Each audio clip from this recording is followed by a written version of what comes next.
toze suna esengo toujours ya kozala na bino na direct na kati ya chaîne na biso pamba te toza na temps ya kopema lisusu te tostopemi mingi tozeli mpe mingi mais lelo tokozela lisusu te toza na temps ya kozala na bino kaka mosukusuku tokende totambola totambwisa milimo tokolisa milimo na biso ya koya na kotikela biso ta te bolemba ngai te toza na kati ya chaîne na biso toteya makambo ya nzambe balingami kati na nkolo esengeli osepela yo moto ozoyoka makambo oyo 2 Pierre 3 verset 18 elobi boye mais croissez dans la grâce dans la connaissance de notre Seigneur Jésus et Sauveur mais croissez dans la grâce et dans la connaissance de notre Seigneur et Sauveur Jésus-Christ. À lui soit la gloire maintenant et pour l'éternité. Amen. Babi tokola na kati na grâce. Tokola pe na kati na boyebi. Yango mo tozona na bino 3e testament pour na boyebi. Boyebi ya nani ya notre Sauveur Seigneur Jésus-Christ. Tokola na kati na grâce. Nakati na connaissance ya boyebi ya Seigneur Jésus toyeba Jésus Christ papa maman oyebi pasteur oyebi mwasi ya pasteur oyebi ndako ya pasteur oyebi makambo nyonso ya père spirituel toza siko na ta ya bango te ta na bango ese eleki bango bapesi biso eloko te tozonyokwama esenge sikoyo tokola siko na kati ya grâce tokola na kati ya connaissance ya Seigneur Jésus Christ ye nde sauveur papa maman yende sauveur mwana aye na grâce comment Jean 1 verset 16 elobi Jean 1 16 elobi et nous avons tout reçu de sa plénitude et grâce pour grâce tozwi nano yo zuite nde tozoluka siko tozwa yango pamba te tomemi yo 3e testament ezoya na plénitude ya nzambe puisque ntango okota na 3e testament okovivre monene ya nzambe monene na nyonso mobimba plénitude car la loi a été donnée par Moïse et la grâce et la vérité sont venues par Jésus-Christ. La grâce et la vérité sont venues par Jésus-Christ. Mutoye na grâce eza Jésus-Christ. Bande kumalinga mikati na nkolo eza mutu mosusu te eza pasteur te. Romains 5 verset 16 nzambe esunga bato baoka et na 16 Romains 5 16 il n'en est pas dit donc comme de celui qui est arrivé par un seul et qui est péché. Il n'en est pas dit donc comme de ce qui est arrivé par un seul qui a péché, car c'est après une seule offense que le jugement est devenu commandement, tandis que les dons gratuits devient justification après plusieurs offenses. Mokonde ayaki na masumu Moïse, mais awa sikoyo mutu azoya lisikoyo azoya susu na masumu ye azoya na temps ya grâce Jésus-Christ. Si par l'offense d'un seul la mort a régné par lui seul, à plus forte raison ceux qui reçoivent l'abondance de la grâce et du don de la justice régneront-ils dans la vie par Jésus-Christ lui seul. Moïse ye moko nde ayaki na liwa awa pe Jésus ye moko nde aye na grâce esengeli pe bato bavive pe grâce yango tozotanga awa. Si par l'offense d'un seul la mort a régné par lui seul, à plus forte raison ceux qui reçoivent l'abondance de la grâce et du don de la justice régneront-ils dans la vie par Jésus-Christ lui seul. Ainsi donc, comme par une seule offense, la condamnation atteint tous les hommes, de même par un seul acte de justice, la justification qui donne la vie s'étend à tous les hommes. Verset 18. Donc, vous allez justifier na batu nyonso à partir de Jésus-Christ. Net Moïse ayaki na liwa, aboma ki pe batu nyonso. Jésus pe aye na grâce, apesi batu vie na batu nyonso. Car comme par désobéissance d'un seul homme, beaucoup ont été rendus pécheurs, de même par l'obéissance d'un seul, beaucoup seront rendus justice. Or, la loi est intervenir pour que l'offense abonde. Mais là où le péché a abondé, la grâce a surabondé. Ça veut dire Jésus a Jésus sur la grâce. Grâce à Yango a surabondé. Ça veut dire la grâce a monene l'équipe même à Moïse. Yango no moni le loni tozolo baboye troisième testament tozo même la bino grâce pour na ko tozo même la bino grâce au Jésus a qui na mona vérité. To même la bino vérité au ils na troisième testament ko vivre sous apparence et au vivre destin na yo ko vérité za na kati ya destin à moko na moko. Afin que comme le péché a régné par la mort, ainsi que la grâce régnant par la justice pour la vie éternelle par Jésus-Christ notre Seigneur. Jésus a joué na grâce pour la miko, a joué na abondance et à maté, a na vérité. Et vérité sur quoi ils ont wab, vérité ils ont na mukanda ya Psaume 51 verset 8. Nzambe sunga bato bazolanda. Psaume 51 verset 8. Elobi nini? Na otanga ngona kombo na Yesu Kristo. Mais tu veux que la vérité soit au fond du cœur. Tu veux que la vérité soit au fond du cœur. Fais donc pénétrer la sagesse au-dedans de moi. Sagesse c'est la libanda des années na kati ya moto. Tu veux que la vérité soit au fond du cœur. Vérité c'est la libanda te. Vérité c'est na kati ya moto. Or vérité de destin na yo. Ce qu'on retrouver destin na yo de côté na vérité. Ce qu'on retrouver destin na yo toza libanda vérité toza na kati ya mensonge. Psaume 84 verset 5 à 6. Zambé. Poisa matea ba tuwe ba kokiko kota na lola porte ya lolo zo fungola ngo polele. Heureux ceux qui habitent ta maison, ils peuvent te célébrer encore. Heureux ceux qui placent à toi leur appui. Ils trouvent dans leur cœur des chemins tout tracés. Ils trouvent dans leur cœur les chemins tout tracés. Moi magamono e sabino. So bozo ngombili ngambili itali bino. Okufokeli fero. Nena o ibisa boy. Magambo na oyo bawe soko oyoki yango saleli yango te okufokeli fere eza porte bakanga yango na ofungola yango ti. Luc 11 verset 52. Elobi boy. Malheur à vous docteurs de la loi parce que vous avez enlevé la clé de la science et vous n'avez pas entré vous-même et vous avez empêché d'entrer ceux qui le voulaient.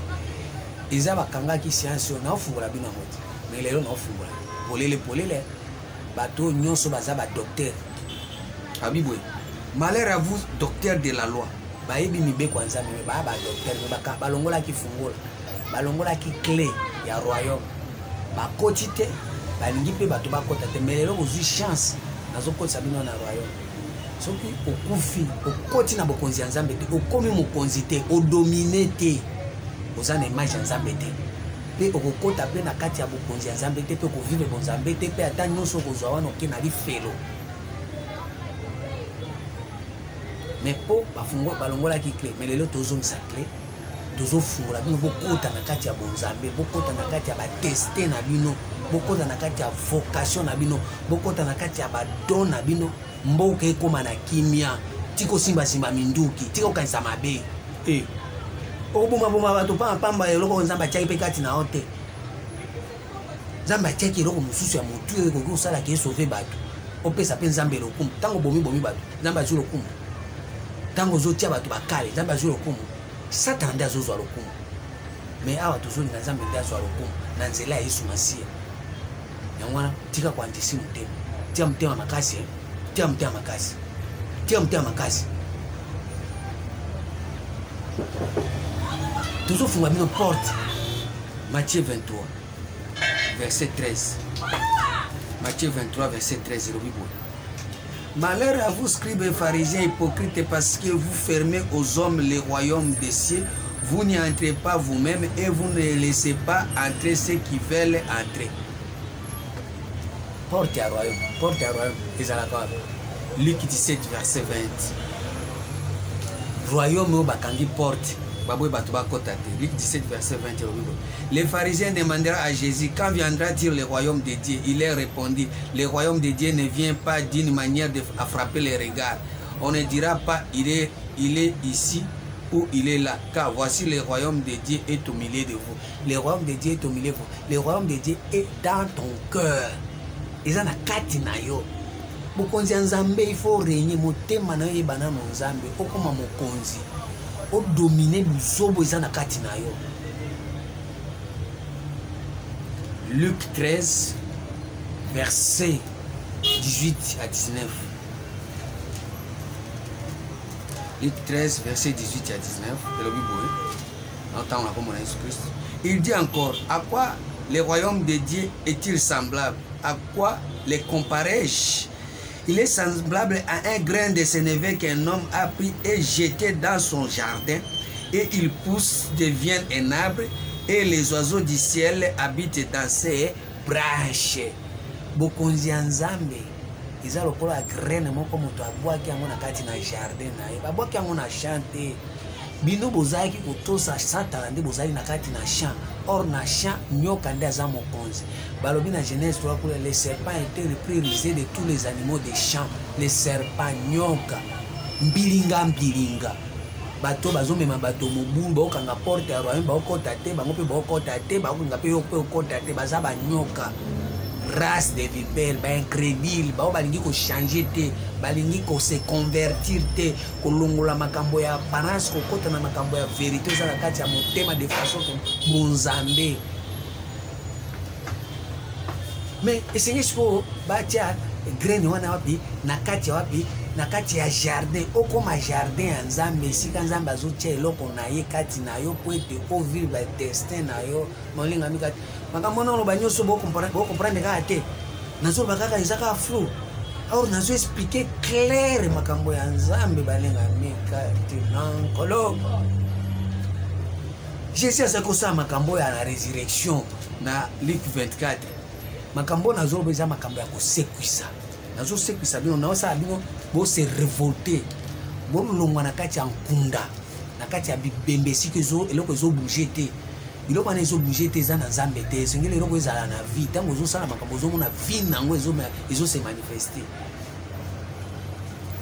Luc 24 verset 30. Pendant qu'il était à table avec eux, il prit le pain après avoir rendu grâce, il les rompit et leur donna. Alors leurs yeux s'ouvrirent et ils reconnurent. Mais il disparut de devant eux. Et ils se dirent l'un à l'autre, notre cœur ne brille pas au-dedans de nous lorsqu'il nous parlait en chemin. Makambo nde Jésus azako yebisa bato tango asekwaki nde tozobisa bino eza parole ya résurrection. Liloba boye soki ezokota na kati sozo comprendre la solo il faut moto epela na kati ya motema na yo ozala vraiment otali boye non nalekisi vi na ngai na kotalaka bato libanda nasali makambo ebele ya libanda na ngai or na kati na ngai natikala kose découvrir te nayeba destin na ngai na mettre yango sikoyo na niveau ya bato bayebaki naza mpe moto ya nzambe non natikala kosala bakokale bato kobloke bato kosala mpona zwa eloko konga mpe na mimona ke nazali or nasiko nde ntango bazoyoka makambo ya boye bazalaki na table neti toza na bino na table sikoyo naopresente bino Jésus ezali lipa bango mitema na bango na kati ezali kosala mpasi mais yo ozo minimiser ozo mona kwa tozo sala makambo ya mayoto nzamba komi camarade na yo ozo kaloba ya boye olia kozwa décision ya kozonga na kati na yo moko ko revendiquer droit na yo pour vivre bolamu ya nzamba avant ko tia mutu na se soko tie mutu na se osali makambo te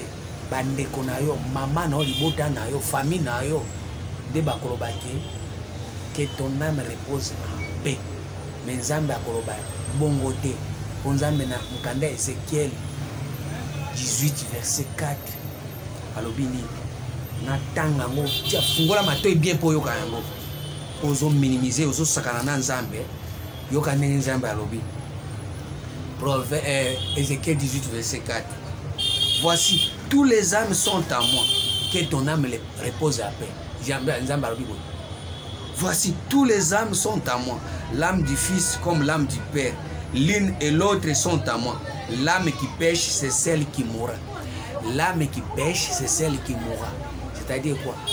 Âme nayo au parvenir ko garder en côté. Po toyeba makambo ya boye, ozala na nzambe po ameza ya ye. Tango kokufa, âme nayo kufa te. Mais yo zo sala ngo sabotage. Et puis tango kokufa, de balobake que son âme repose en paix. Et que repose en paix de kokufa. L'âme qui pêche, c'est celle qui mourra. Proverbe 13, verset 3. Ngaïte, Bible, Proverbe 13, verset 3. Oh Jésus, Songa Bato Bazoyo. Celui qui veille sur sa bouche garde son âme. Celui qui ouvre sa grande lèvre court à sa perte. Otika awa, otiki makambo komi ozongeli bilobela na yo na makambo nzambe. Otangi Bible, olobi bilobela. Oh balobia wa, celui qui veille sur sa bouche, makambo nzambe ko lobesu bilobela te. Ko balwa makambo na ote. Ko balola ngote. Soko baloli nazoyebisa yo tango kokufa okeli bela kati na livre de vie kombono ezate ato bengana ki ba démon de ata ba démon ba kende ki ba kimaki Jésus azoyebisa ba disciple na ye yo kutoza disciple te yo za muto ali banda mais azoyebisa ba disciple na ye bo sepela te po ba milimo mabe etosi bino mais bo sepela so kombo na bino ekomami na likolo or po kombo na ekomama na likolo esengeli okota na 3e testament kombo na ekomama na likolo ekomama pe na buku ya bomoi. Buku ya bomoi ça veut dire ovivaki destin na yo.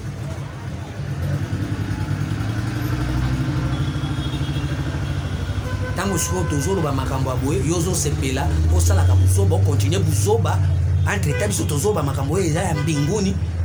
O bato ebele baluka kosonde yango bazwa yango te me yo ozozwa yango ya ofele epuis ozosala tembe nzambe azomona baange bazomona yo keba kobima lokola homme riche après avoir kokufa nde azoba Abraham yebisa Lazare atindelanga litanga oyo eza litanga te oyo eza mai ezoya eza fleuve tozosopa po ete moto ase découvrir totanga kokanda Proverbe 25. Bonne parole, bonne nouvelle. Toujours pesa bino bonne nouvelle pour na découvrir. Bonne nouvelle na sina lobi yango. Bonne nouvelle ezoya ko la samtu destin na ye. O nyo se tira eza ba mauvaise nouvelle. Soko ozana parole, ba ola kiso destin na ote. Ba olo belo ba kamususu ya changa. Biloko ezanga tina. Yeba ke eza bonne nouvelle, eza mauvaise nouvelle. Quel que soit ba pesi yango ezui, esimbi, ozui. Eza mauvaise nouvelle.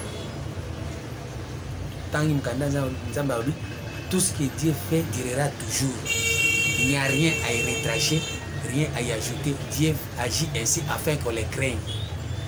Mais oya Nzambe oumela kaka pona kati ya destin na yo soko saleli yango ko oumela muta olongolo azate.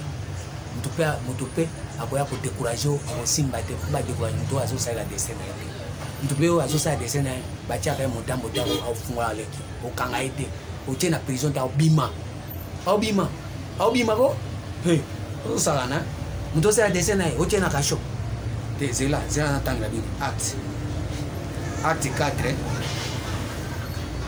Bible ba mindele ba memeli biso Bible ba ebi yango te to kozonga nango kuna nenga no te na lingala boyo otango na France comme soit tango na le mto tango na chinois mais l'essentiel biso na to comprendre les dossiers mo na o memela bino na lingala po bango baza ba mibie neza boy so ba comprendre ka omona ba zwinga ya ba meminga batinga na hotel moko ya luxe na komi ko enseigner bango ka banda tongo te butu ba zwinga tout le temps ba ngi susu na bimate et puis ba kale yango ekomi ya bango ba bongisi yango bien nga ba olesa nga bien na olala bien bo futanga bien na ozamengawa mbongo munozo ate l'essentiel bino nyoso bozoka nga bo bongola mitema na bino ko sala ba desera tambo ko sala lango nde kombo Nzambe ekumisana nde ezwi lokumu nga pe kombo ya Nzambe ekokumisama nga pe nakozwa pe par na ngai par rapport na oyo nazote ya bino yango wana nazoyebisa bino kosaka na makambo tozoloba te balinga mekati na nkolo kofungola mitema mai kutu ata na ntanga verse eza te natika bino kaka ndenge wana mpo makambo nazoloba eza elekeli ngai soki oza na mwana na aza na 14 ans 15 ans 16 ans 20 ans alandi makambo a baby baba azaka mwana libungi mais soki azana eloko nzambe akobeba jamais pe akotuta libako te puis Bible et on dit Jean 11 verset 9 à 10 le Bible. Jésus répondit, n'y a-t-il pas 12 heures au jour? Si quelqu'un marche pendant les jours, il ne bronche pas parce qu'il voit la lumière de ce monde. Il n'y a-t-il pas 12 heures au jour? Bah jour à Zambé ça va lundi mardi, jour à Zambé ça destin. Quand on continue à destin, on doit continuer à jour. Pour jour on a des Zambé éclairé. Jésus a dit, il faut que je fasse tandis que les jours les œuvres de celui qui m'a envoyé. Jésus a éclairé à jour à éclairé à destin.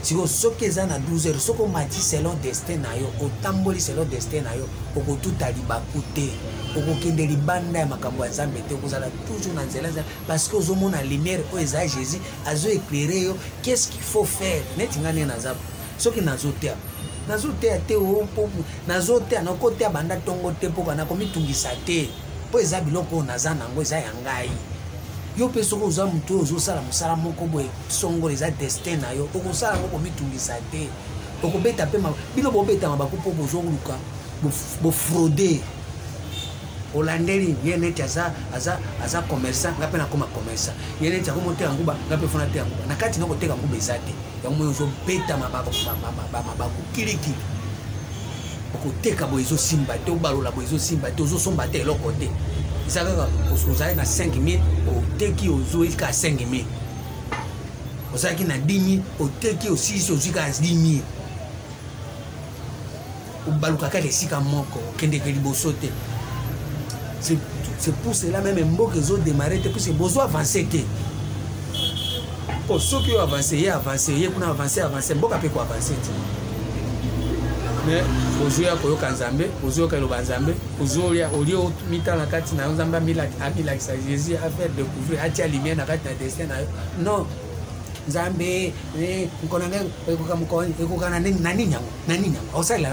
akobanda kozwa nini yango asali mpo epai ya Genèse 2 verset 7 asalelaki poussière yo akosalela oyo nani azwaki poussière atie souffle nde moto abimi mais yo sikoyo akobanda na nini yo destin eza nini mpo abanda nango. Ecclésiaste 3 verset 11 il fait toute chose bonne à son temps, même il a mis dans le cœur la pensée de l'éternité, bien que l'homme ne puisse pas saisir l'œuvre que Dieu fait du commencement jusqu'à la fin. Nous avons dit qu'il y a passé, or pensée éternité, c'est destin. atiaki yango na kati ya kokola moko mais yo oyebi ata destin na ote oyebi yango te oro nzambe ifo azala nango bande bandelite suka banda na yo nzambe tango akoloba tango ndamba alobaki na kozala na yo na bandelite na suka déjà tout en Somme 121 verset 8 alors Bible. L'Éternel gardera ton départ et ton arrivée dès maintenant à jamais. Ton départ, tango bandi, babanda pa na destin. So bandi na destin no tebo kosisa. Nzamba osala. Awe zama kamba ko bate obu na bo. Tango bandi na destin na nzamba sana. Pe nengo kosisa nzamba sana. Par rapport na destin na po atiaki Dieu a mis à chanter de nous quelque chose. Ecclésiaste 6 verset 1 à 2. Nzamba sunga bato ba. Il est un mal grave que j'ai vu sous le soleil et qui est fréquemment parmi les hommes. Il y a un tel homme à qui Dieu a donné des richesses, des biens et de la gloire et qui ne manque pour son âme de rien de ce qu'il désire, mais que Dieu ne le laisse pas mettre d'en jouir, car c'est un étranger qui en jouira. C'est là une vanité, un mal grave.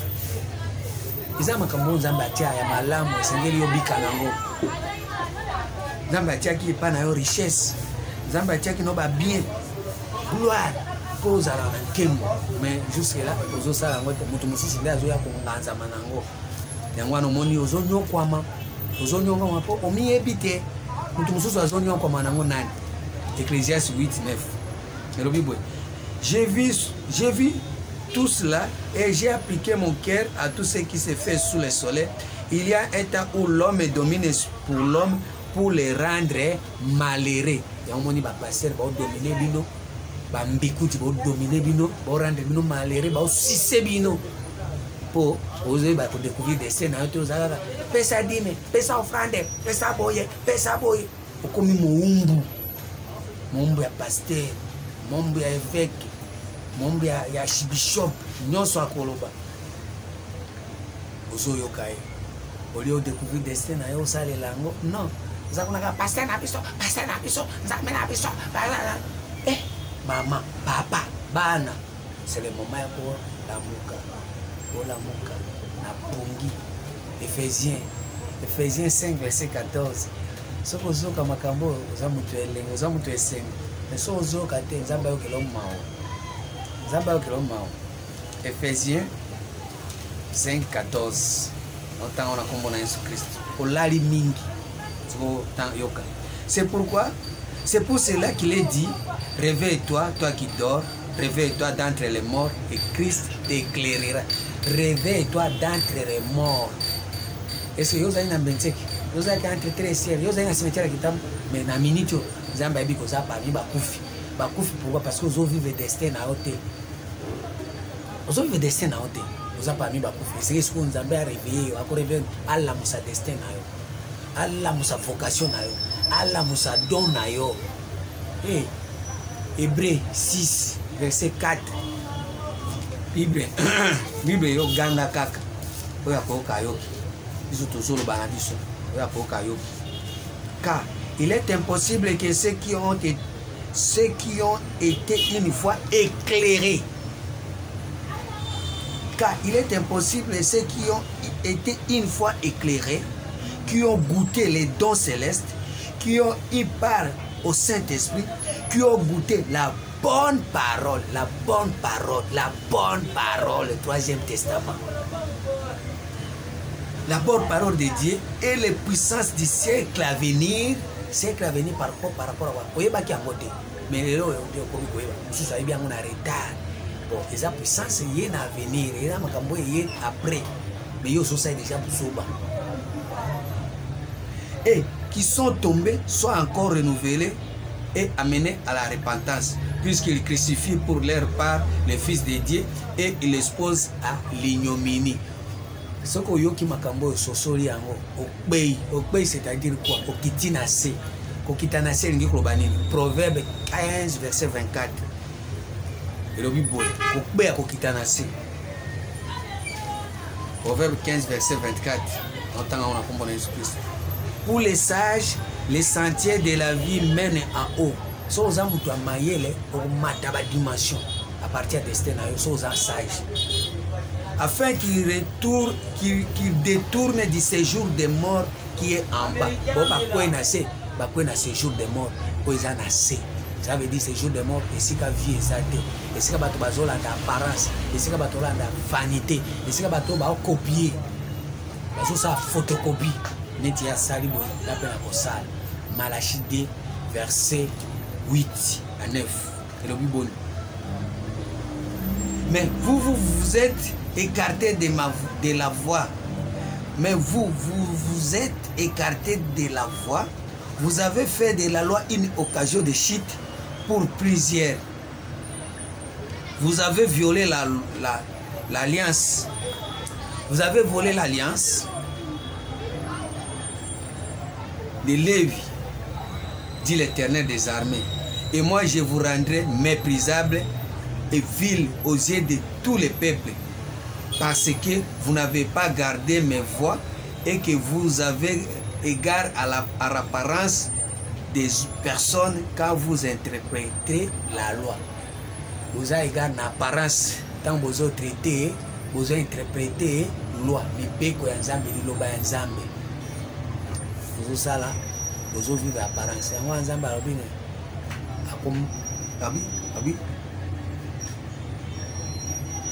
Et moi, je vous rendrai méprisable. Amen.